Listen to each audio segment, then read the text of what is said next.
Here's a little anecdote I have to share. It's something I think about every time I hear this song. I'm halfway through college in the spring of 1985. I'm with a bunch of other students in this cavernous room, and I'm with the host of the party sitting next to me on some bar stools. I think we were sipping whiskey sours or something like that. And an amazing song came on while she and I are talking. And I don't say anything, but then this song comes on. And about a minute into this song, I just sort of stopped talking to her and listened to the rest of it. After this song's over, I look over at her and she's smiling. I'm like, who the hell is this? And she said, you remember Roxy Music? I go, yeah. She goes, Bryan Ferry? Yeah. She goes, she goes, this is from his new solo album, Boys and Girls.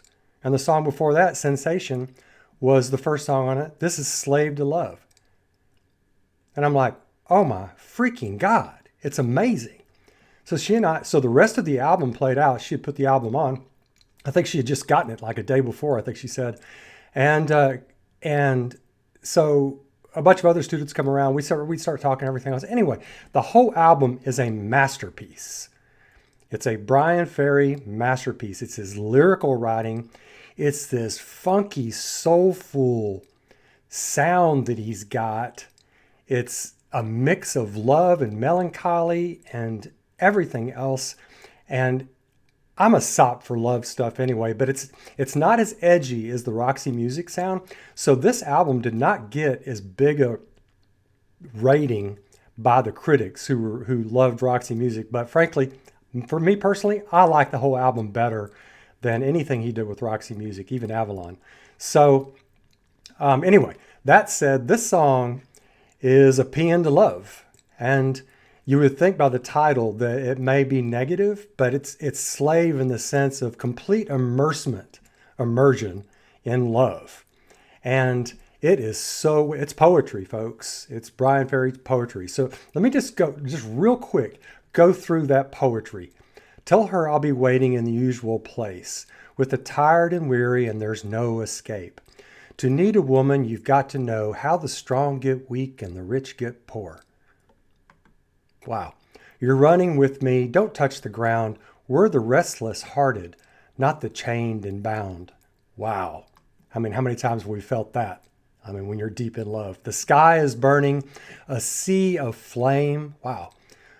Though your world is changing, I'll be the same. I'm there for you. Wow. Nice again. And then the last one, the storm is breaking, or so it seems. We're too young to reason, too grown up to dream. That was me in the middle of college. Now spring is turning your face to mine. Nice. I can hear your laughter. I can see your smile. Wow. Okay, so this is almost a sort of haunting song. It's so dreamy. It's a dreamscape song, like several songs on the album. But this is a performance, and I could not find out where this performance was. I think it was the middle or late 80s. I don't know. I haven't seen it. But I wanted to see a live performance because I just love his whole character. So let's jump in with Slave to Love, my friends. And oh, by the way, for this album, he got my two favorite guitarists of all time, Mark Knopfler and David Gilmour, do some work on the album, along with many others from Dire Straits and others. Just a little side note. Anyway, so here we go with Slave to Love.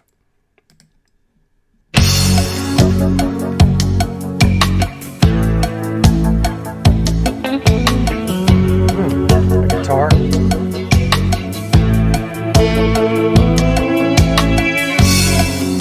Sax, piano, drums, guitars, bass, that strong bass. Wow. And his voice is amazing. And the harmonies.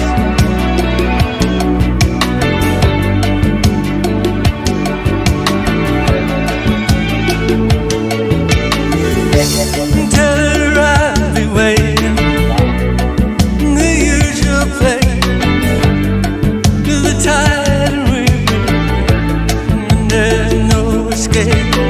Rich. To need a woman,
bridge.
Are you freaking kidding?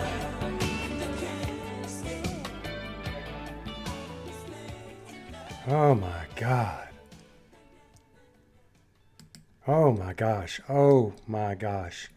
How about that for a complete enveloping experience, my friends? I'm going to just try to get Bryan back up here. Oh my gosh. It's just enveloping. It's consuming. It's one of my favorite songs of all time. Oh my gosh. Wow. It's on one of my lists. There's so much to say on this song. The musicality, his voice is just amazing. It's so emotional, and it's got a richness to it. But the musicality on this, how they can get so many lovely instrumental moments in this without drowning out his voice, and the harmonies is spectacular. The guitar riffs on this constantly taking you. I mean, you're already going someplace with his voice and the lovely ladies' voices, and then that guitar riff comes in, and then the sax comes in raspy, but then the sax comes in high. And then you got the drum work on this, giving it a nice pound. And then you have the undulating sound, and the undulations of love. And yet there's so much power in the instruments that you don't get bogged down by the undulations of his voice and the other instrumentation. It's simply astounding. And the harmonies are spectacular. This is a great video too, really giving us the ladies' faces.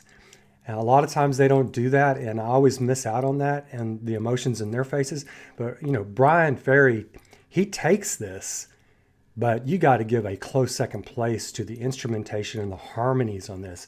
It's such a different sounding song. I mean, I was really into NXS and the Pretenders at this time, and I love them both.